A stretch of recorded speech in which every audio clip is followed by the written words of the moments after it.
Hi, my name is Sara Beth Terrell, and I'm the current marketing director for Ballet San Angelo and a Ballet San Angelo alum. I danced with Ballet San Angelo from the time I was about 12 until I was 17 and participated in many Nutcrackers with the ballet.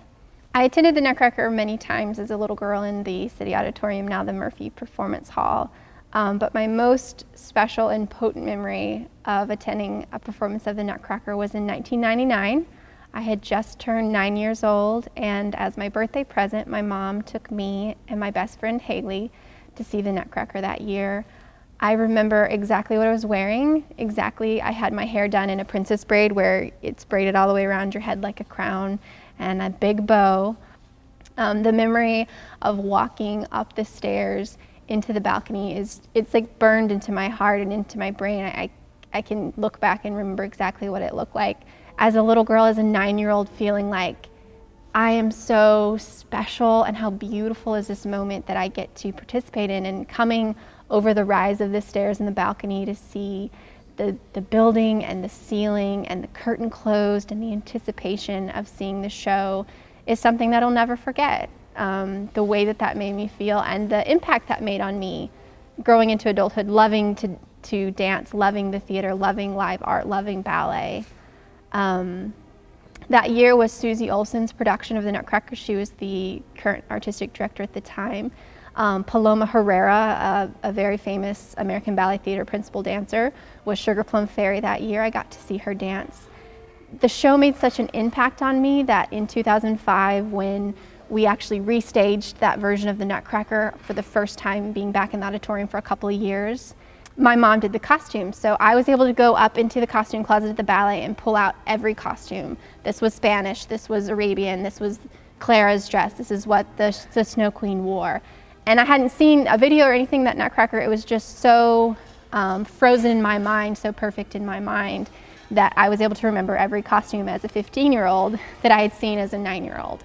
And in 2005, I got to play the role of Clara. And to be able to play the role of adult Clara, the role that I had just idolized in 1999, that's the role that's so magical. You know, she grows up from a little girl. She gets to dance with the Nutcracker prince in the snow scene. Snow Pas de Deux is my favorite music in the Nutcracker. I got to do the Snow Pas de Deux with the guest artist who is Nutcracker Prince.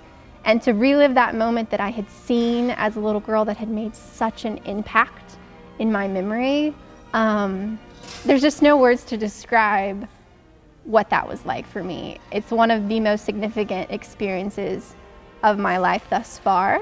And the space that we got to perform in, this beautiful, historical, unique auditorium that's such a gem and a treasure for this city, made that so much more rich and so much more deep. Performing the Nutcracker in the auditorium, attending the Nutcracker in the auditorium, makes it mean so much more. This is the ballet's home. This is where Nutcracker belongs. I am so excited that I get to follow this story, you know, from coming as a little girl to this space, to being in the Nutcracker in this space, now to helping to bring other people into this space for a whole new production. Our artistic director, Sandra Miller, is creating a brand new production, new choreography, new characters. We'll have new costumes. New sets are currently being designed. I've gotten to see the sketches and the preliminary work. It's so exciting to be part of a moment that will be an iconic moment. Like, I remember those iconic moments from the 90s.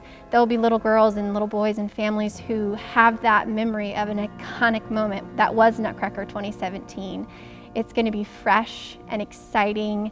It's going to pay homage to the past, but be a whole new experience that this town is going to be talking about for years to come.